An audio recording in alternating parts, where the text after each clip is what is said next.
and so forth. And I just want you to remember this, if you don't remember any other thing that I say. And it's one thing that people don't realize, and we don't talk often enough. Poor sanitation, it affects the cognitive development of the brain. And it is affecting the quality of the labor force of Nigeria. UNICEF, in their multiple indicator cluster survey, 2021, carried out a study, and they looked at children between 2 to 5 years old and found that less than half of them, which means more than half, did not meet 4 out of the 5 domains of cognitive development: literacy, numeracy, and all of that. So what environmental epidemiologists have been saying as far back as 2003, Duncan Mara, that African countries, including Nigeria, a moderator mentioned that 48 million Nigerians are defecating in the open. 47% of Nigerians have access to basic sanitation, so less than half. So what they've been saying, we're actually seeing it in the quality of the labor force. And the last point in terms of the impact, when we now talk about impact on the woman herself, is the fact that her biological needs, for example, cannot be met. The Rural Water and Sanitation Framework, which guides our implementation in the country, says that a household is entitled, 30 liters in the rural areas, the minimum, and 60 liters for the semi-urban. When you bring in the issues of menstrual hygiene management, it's not sufficient. So the impact of inadequate wash is that a woman cannot exercise her agency to meet her biological needs. And then the issue of safety. Yeah. You know, inadequate sanitation, women having to go far into the bush to defecate, all of those issues. Yeah. And maybe later in another question, I'll talk about I will take you up things. on that. And thank you very much for the way you landed on that, the impact on women, talking about their biological needs being met, their safety, talking about the number of hours that women spend in a day looking for water, that impacts on their livelihoods and their economic activities they are supposed to invest their time into, and all of that. Just to pick on that, I would like to take the next question to Joy Aderele and just explore a little bit with us the most critical barriers to achieving gender equality in WASH services. What are the most critical barriers? Because Dr. Bolu already mentioned some of these issues. What do you think are these barriers, and how can government, NGOs, and private sector play a role in breaking these barriers? Thank you, Shadrach, and good morning once again, ladies and gentlemen. I'm going to look at, let's say, 5 basic barriers. I'll look at 5 within this time allotted. The first one is around low education and awareness. People don't even know. When it comes to, when we are talking about gender equity in WASH, even a lot of people don't know about WASH, talk less of the gender equity component of it.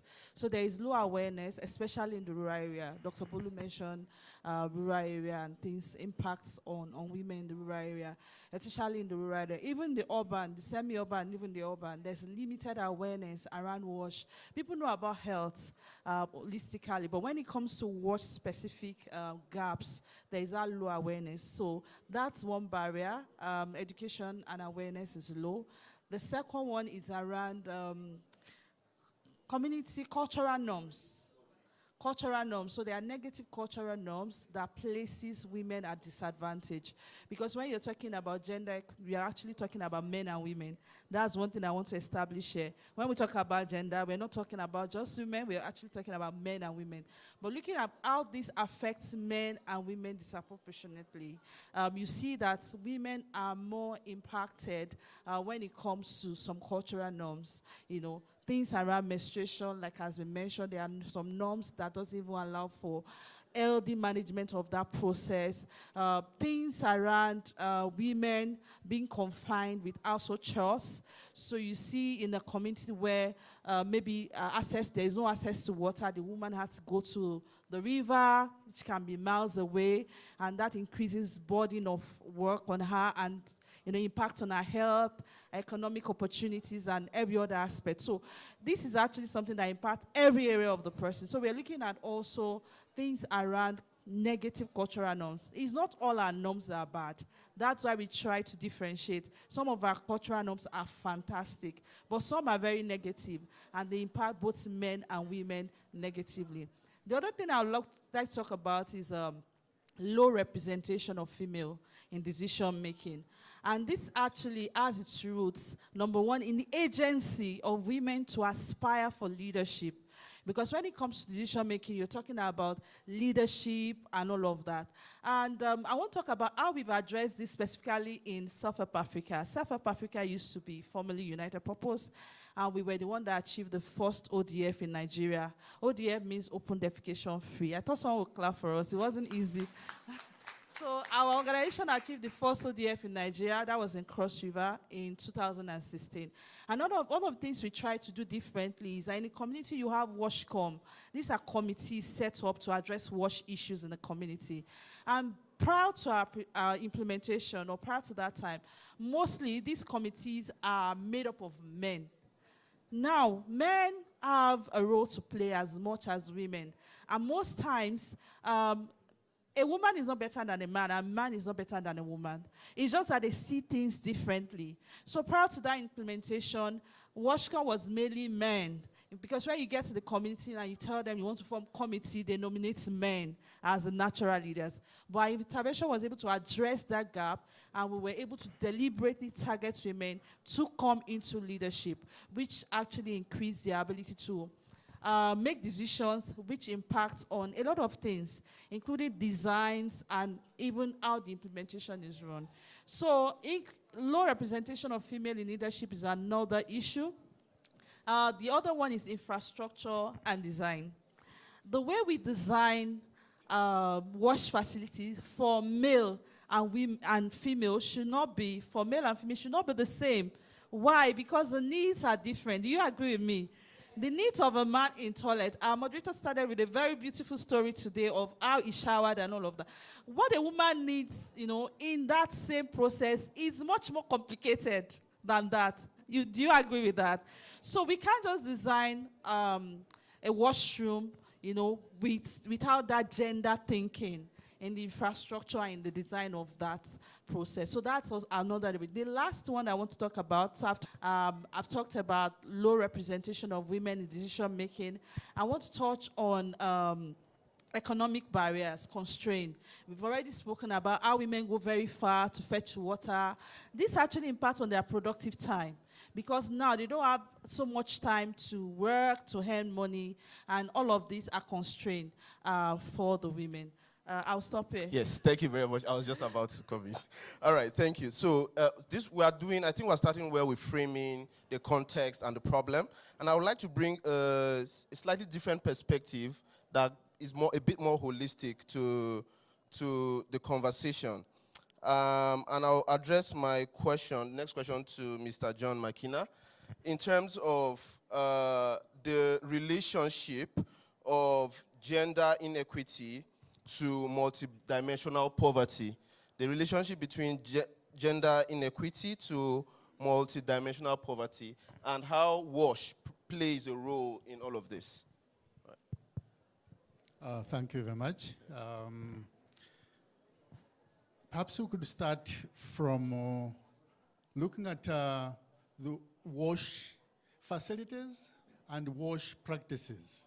I want to differentiate the facilities from the practice, because when you start looking at issues around sanitation and hygiene, so you start looking at the practices.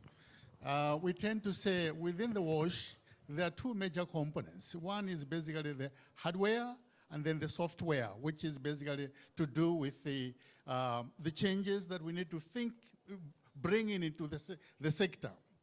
So first thing is, while everybody, both men, women, require to use the wash facilities and the practices. But let's all agree that when you think about women and girls, I think they are more affected probably than boys and men. As such, I think in terms of our thinking and looking at the poverty as a whole, we need to think differently. Within Oxfam, we talk about, when we're thinking about issues around wash, we need to put on what we call wash lens. Wash lens is basically to look at each aspect that we're working on from that perspective to be able to bring about how much time it will take them, or a girl, how much time it will take them from their household to the water source and back. But not all water sources would be able to produce the same amount of water that we need. So these are all things that we need to be thinking about. Often in the rural setting, you find there is a tradition to say, before a girl goes to school, at least she needs to bring 2 or 3 pails at the household. So we need to think about all these in our planning, which is very, very important. When you did not involve women in the planning, so others have already talked about when we are thinking about groups that will be able to, for example, there's a story in another area where I've worked, where a water source was actually placed without consultation closer to the household, but they never used it. So they're like, this is too closer to us. It won't give us enough time in the afternoon. Well, first of all, they need to rest. They need to kind of socialize with others. They need to get the stories. But if it's too closer, the husband will be actually counting on the time. Hey, where have we been? So all these have to be considered. But even the maintenance of a water source, often you find only male as a team that is doing the water source maintenance. I've actually worked with groups that was all female, and they were doing wonderful, fantastic job. In most cases, they're able to mobilize themselves and bring together the part. So these are things that we should be considering. I think people have already talked about, you want me to stop here? And I hope you'll give me another chance. Yeah, Okay, conscious of time, we'll come back to you you to finish on that thought. Yeah, but I think we didn't catch the story that Mr. John McKenna told. So this story is told of a community where the households will be a plus for the women, right? And the women never used the borehole. On inquiry, they said, well, this will not give us enough time to socialize when we usually go far to the stream, right? So sometimes what you think is a solution in your mind is actually not a solution. And that is what he pointed out to the need for inclusive planning, right? You can't just sit down in the boardrooms and plan a water project or a sanitation project without including of government policy and work in Nigeria. I would like to come quickly to Mrs. Ugo, the Director, Water Quality Control and Sanitation, on the current government priorities in wash sector, launched, I think, in 2018. Right. Thank you so much, Shedrack. Good morning to everyone, and I want to thank the organizers of this program for inviting me here, at least to bring the aspects of water resources and sanitation. On what the question just asked now, you know, the Ministry of Water Resources and Sanitation has a mandate to ensure the provision of sustainable and equitable access to safe water and sanitation to Nigerians, including the women and vulnerables, in such a way to improve their cultural and socioeconomic needs, and also the public health, reducing poverty. So that's the mandate as a ministry we have. And with that, we have policies that guide the programs and activities within the ministry. When you talk about water supply, you talk about sanitation and hygiene. We have such policies. The policies we have, you know, like we have that of 2000, like the policies are outdated. So currently, the ministry is reviewing these policies. That is now the water, sanitation, and hygiene policy to be more comprehensive and inclusive. Because what we have before, it's, we see that there are gaps. Gaps when you talk of gender, when you talk about the vulnerables, when you talk about safely managed facilities, safely managed water, all that, we have that gap in the last policies we have. So currently, the ministry has a committee that has been development partner, the private sector, are part of that, so that we can have the contributions from various sectors and make the policy now more complete than what it was before, and address a lot of the gaps that we have. So we are looking now at developing a policy that is under development now, a policy of water, sanitation, and hygiene that is more inclusive and comprehensive, that will address the needs of the various groups in Nigeria and at different levels as well.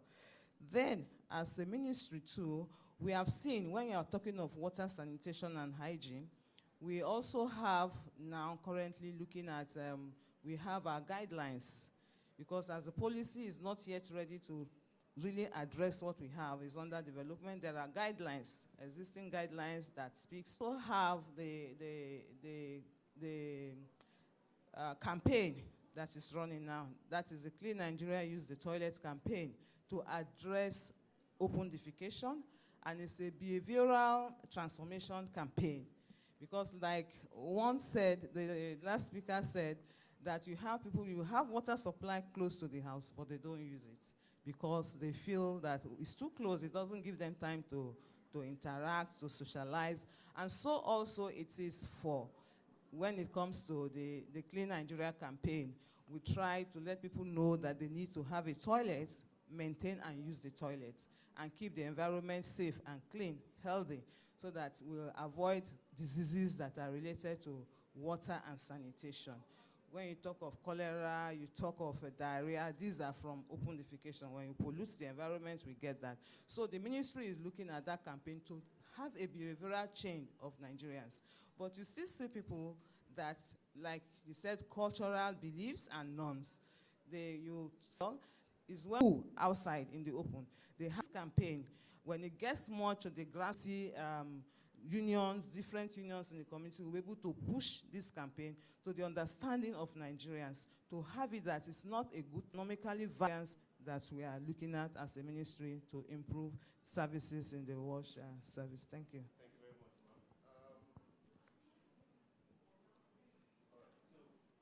ma'am. I think usually when we're talking about water, sanitation, and hygiene services, we have a blind spot, and which is most times on urban cities and communities, right? So most times we're focusing on rural, right? How many of us have cared to know what happens after you flush your poop? What happens after that? How many of us have cared to know? Okay, there's one person. Okay, no, okay, 3. All right, so what we don't care. Whatever happens after we flush and it goes, we don't care. But you'll be shocked where that poop ends up.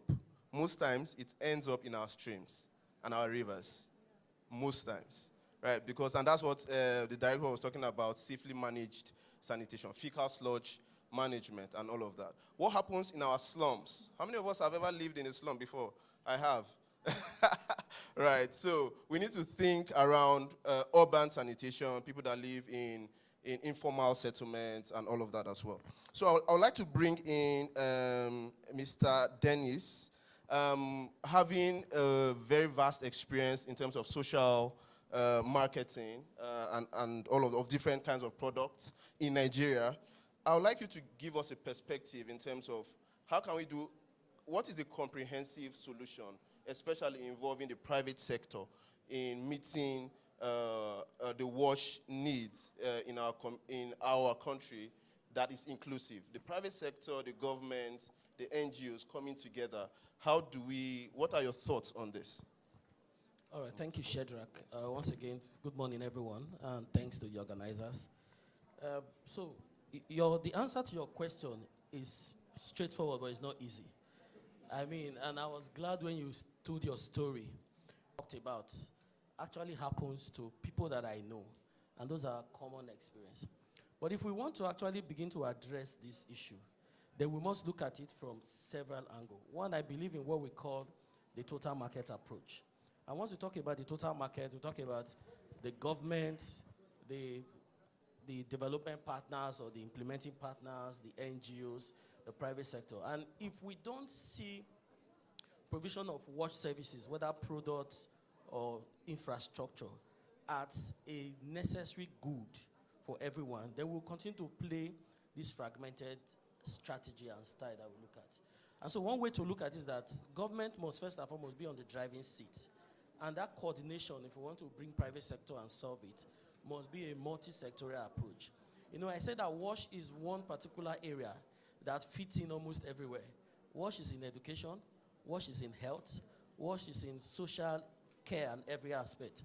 And if you don't bring that multi-sectorial approach, a linear will always not provide all the solution.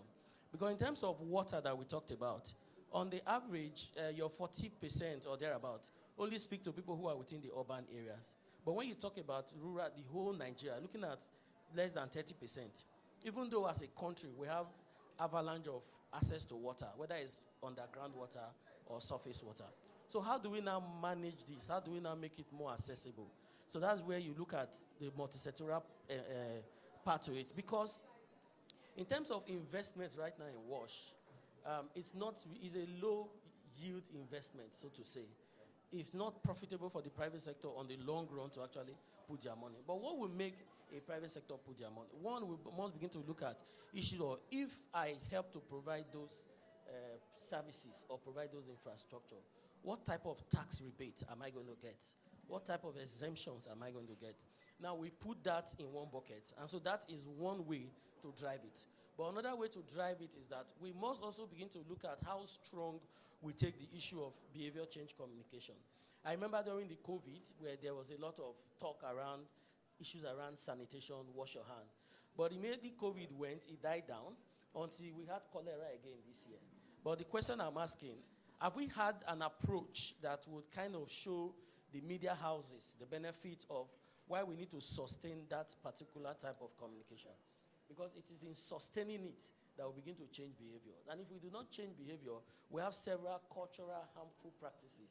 I know, like I always tell them, all fevers are actually not malaria. It could actually be typhoid, which is waterborne, and all of that. So we must look at it from that angle. We must also begin to look at how we begin to look at what we call the low technology but easy to use solution that can meet the immediate need. Even though on the long run, that is not the goal. The goal is on the long run, we must begin to find way to channel potable waters to home.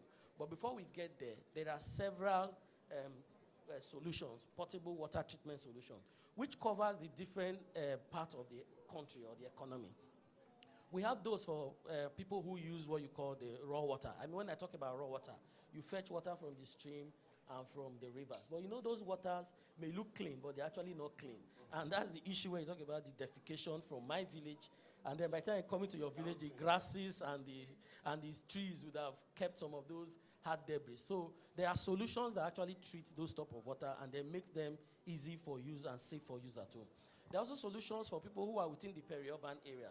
Because as you look at the peri-urban area, a lot of us are saddled with trying to get either dig borehole or fetch water from a nearby borehole or like the pump that is in the house that nobody cares. But issues around storage and how you transport that water becomes a big challenge. So there are solutions that actually manages that. And there are solutions that manages for the bourgeois. But of course, that's not a major focus because they are already taking care of. We also don't forget them because we may say that's not our major focus, but our ability to pool everybody within the pool makes it very, very interesting. And then the other things we need to look at, because it's part of how we address a number of these solutions, is that we must begin to look at the issues of how do we, as a multi-sectoral approach, reverse this problem. It's to see how all of these barriers are being addressed and all of these barriers are being dealt with. I think two more to go. One is to say that there must be a system 18. Some people here would have asked, is there anything called national water policy? Does it exist? But can we have like a quick one-pager that it makes it easy to put a summary of what is expected and what is anticipated? And if that is not widely disseminated, then we'll begin to realize that those information sits at the ministry and all of that. And then how far can we begin to implement? Maybe the last that I'd like to say, because I know I'm running out of time, is that we must also begin to tax our leaders. That is key, because I see WASH more of a political promise that is never actualized. So how do we begin to tax them and then make those changes? I think when we get to these positions, when we begin to now see how available. Wow, I took too many notes from that. Thank you very much, sir, for sharing with us. There's a bias somewhere. Why are you guys clapping? I didn't hear you guys clap before. Why? All right. I think we've been shortchanged. The conversation is so rich, and we have only 5 minutes. I don't know how we're going to manage this, but I will not close today without giving opportunity to every participant, at least one or two people, to make a comment or two question. So maybe let's just go around the room. The first two people. Oh boy. How can we manage this? All right. Let's just take two comments. Yeah. one parrot, okay, three. Yeah.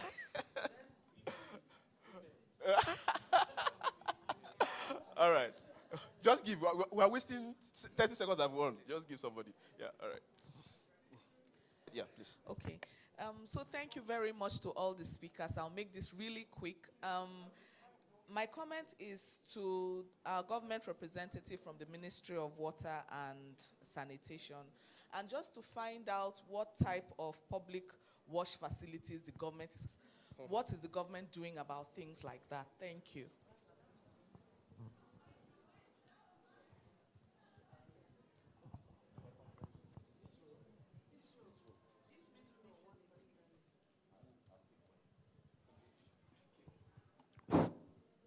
So my question is on the area of water resources.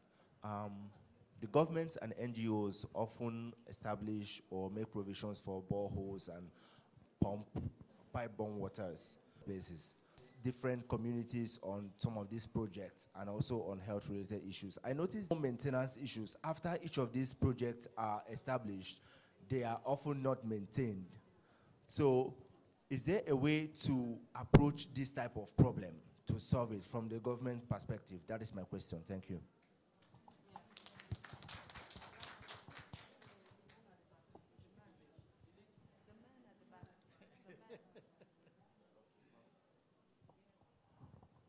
All right, thank you. My question might be a little divisive. Okay, in what we've all said, especially in what I heard Mr. Dennis mentioned, we actually... Your voice, just use the mic, yeah. Okay, sorry. All right, so we actually have a lot of places. Let's take, for instance, in Abuja. How many public toilets do we have? If, like the sign, I was talking to my colleague here that I disagree with such thing. Now, these things are not even provided for. Now, there are a lot of houses. As a ministry, spoken to houses where there are no toilets or where they are just soaked away in latrines.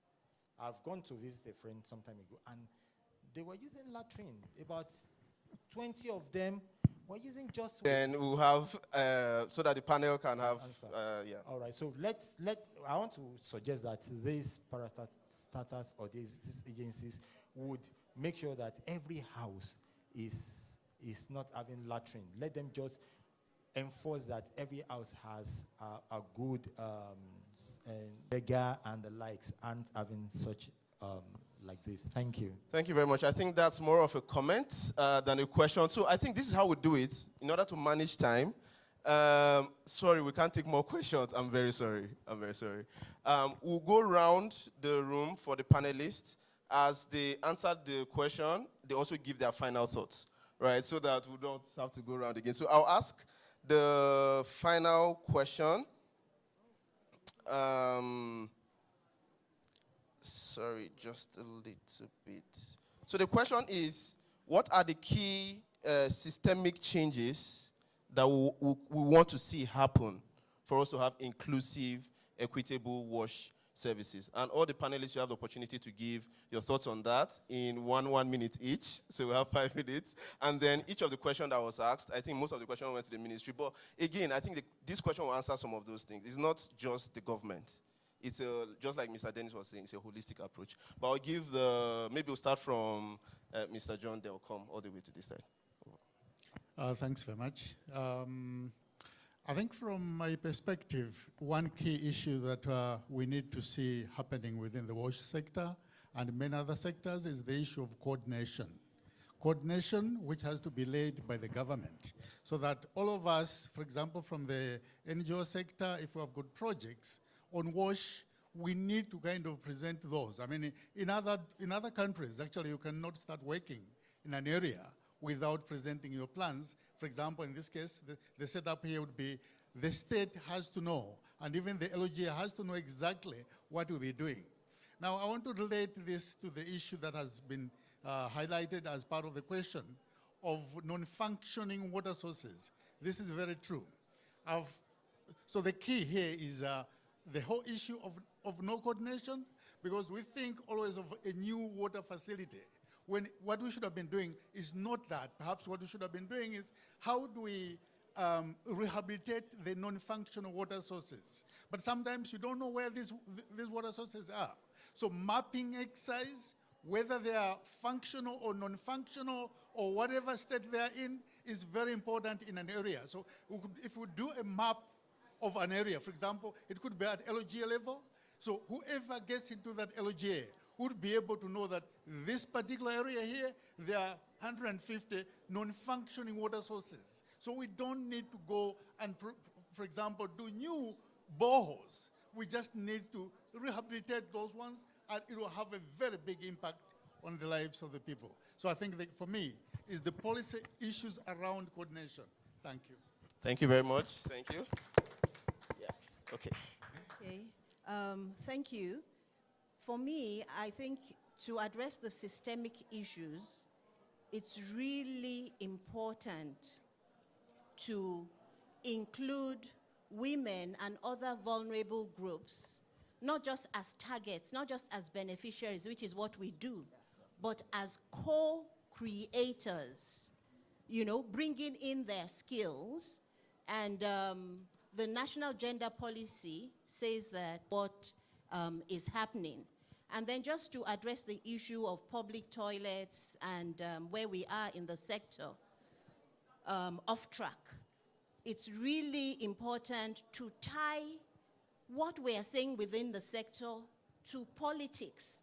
We've got to be able to speak politically.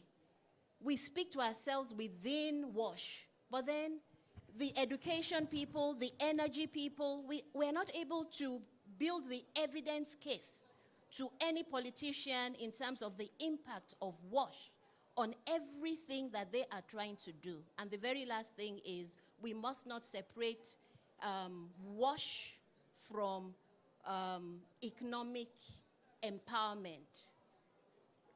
The sanitation economy has been said to be potentially 20 billion a year. So how are we, speaking to that? How are we tying that to job creation and energy provision? So these are the three things. Thank you very much. Okay, I want to say that I totally agree on the multi-sectorial coordination. For me, that's the foundation if you really want anything to work. And it will actually address a lot of things. Someone was talking about houses in Pape. I'm sure not just in Pape, in other areas without toilet. That is Ministry of Works. That will not be Ministry of Water Resources. We talk about WASH in school, you'll be talking about Ministry of Education. If you talk about menstrual health, you'll be talking about Women Affairs. So you see, we need to have that multi-sectorial coordination for us to have. And if our coordination is not effective, if it's not strong, our foundation will be very weak and will not be able to build on it. So multi-sectorial Coordination is a foundation upon which we're going to build for us to move forward. And then we'll be looking at pool funding, we'll be looking at tracking. So currently now at Self-Help Africa, we have a system strengthening project that is working with government, the World System for Health. So we're working with the government to look at policy. We've said that many times. And if we have that coordination, then we can begin to even hold governments accountable, talking about transparency, budget tracking, and things like that. But without the coordination, there won't be foundation upon which we can build anything on. I want to quickly address the question, I don't know from which row, on boreholes that break down. People, yes, from this gentleman here. At Self-Help Africa, we currently have a local preventive maintenance model that we are running in 3 local governments in Cross River. We've mapped non-functional boreholes, and those are the ones we are repairing. And we are not repairing it as an organization. We are actually working with communities to build, to provide local contracts for people within that community so that they ensure that there is no downtime. Because these people are domiciled in the community, when any ball breaks down, they can easily fix it. So I think that model, we're testing it, and that's what we're going to bring forward as a sustainable model for us to address issues of non-functional balls in Nigeria. Thank you. I'll stop it. Thank you very much, Ma. Yeah. All right, thank you. I think my concluding thoughts will be that we must look at it from both a short, mid, and only the supply side. But we must also look at it from the demand side, because we are the users of all of this that we talk about. So first thing, we must take ownership. So a number of the questions are centered around the fact that we've not taken ownership of the fact that whatever happens within the wash failure system affects us directly. We more or less look at it that whatever happens within a wash failure system is only the government. So the person in Mpape has not thought about the fact that if I don't create a toilet, I'm not only, it's not only my health, but the health of the entire community. So that means that we must take responsibility. And if we do that, then it's at that point that government also needs to provide some policy guidance. I mean, at this time, we should begin to say, if you are building a house, these are basic that must be a part of what it is. And it becomes a standard that everybody follows. I think when we now all come together, then we can now pull our forces together and really be that advocacy drive that is required. So within the wash system, advocacy is very poor. And they have created a low maintenance system that helps to address all of that. I did mention earlier on, there are several low technology products that are available. I think first and foremost, if we take ownership, then we'll now find interest in how we treat us. At SFH, we already provide a lot of that. We have several products that are inclusive in what we do is our strong behavior change communication program, one of which we run in Edo and Nasarawa State. And I feel that if we begin to scale that up, then we'll begin to see impact. But also in addition, government can use our power to look at how we can use the media houses. Look at what Kakovi did during COVID, and look at what the responses we got during this last cholera outbreak. So how do we now begin to deal with that? Some of these products must be part of our emergency preparedness, security as a country approach, and then we're able to deliver in all of this. Thank you. Thank you very much.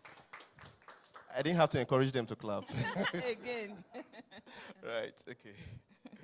Okay, thank you so much. Much has been said. And I think, like you're talking about the coordination and all that, that is why the government has thought it wise to have this review of our policy so that it will be more inclusive and comprehensive to be able to guide activities and programs in the wash sector. And as they said, we usually say that water is life, sanitation is dignity. It's about the individual as well. Talking about toilet facilities in Mpape, for the provision of even the water sanitation facilities is primarily the responsibility of the state government.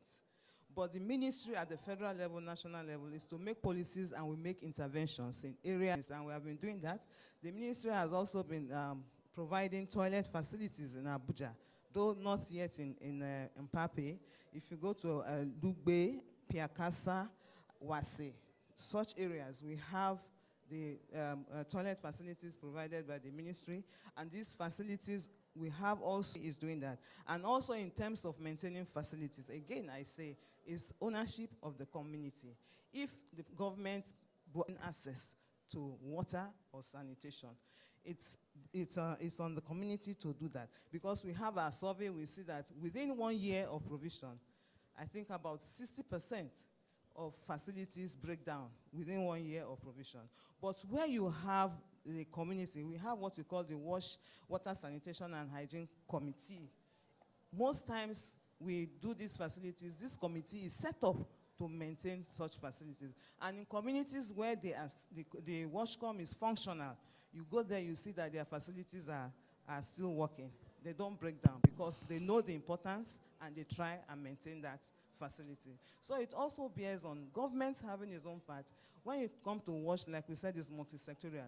It concerns every one of us, individuals, as well as government, the private sector. The ministry is also trying to organize the private sector group so that we will have more investment coming from the private sector. We are having that meeting, I think, by next week to be able to organize our private sector in WASH to have more investment coming. Because when we look at the sanitation value chain, there's a lot of opportunity, potentials for investment in that sector. And so that is what the side of the government that we are doing. Thank you so much. Thank you very much. So this has been the most wonderful panel, very rich conversation, rich thoughts have been coming through. I can't summarize everything because it's quite a lot, and we are going in for the opening session, and I've had 3 people come to remind me that it's time up. So I'll just quickly run through a few thoughts, major thoughts that came out. Coordination to be led by government. We must do inventory mapping of our WASH facilities to know what exists. We need to include women and vulnerable groups in planning and implementation.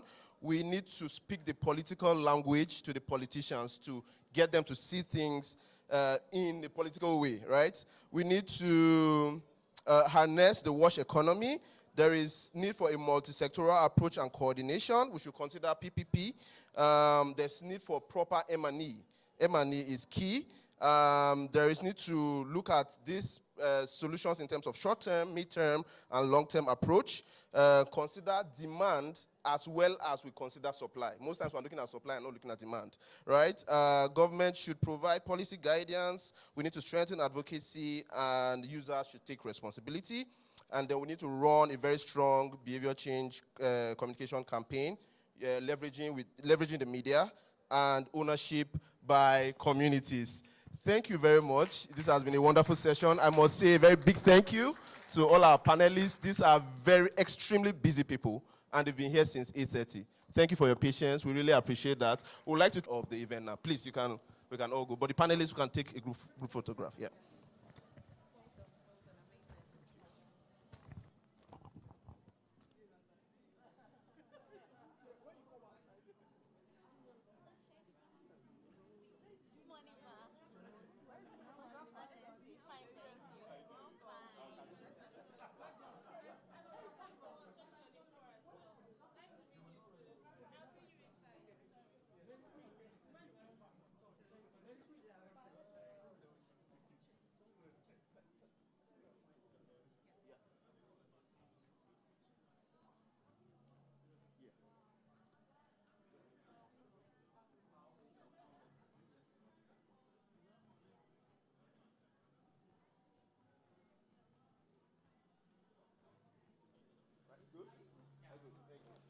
Thank you, ma'am. Yes, as soon as I...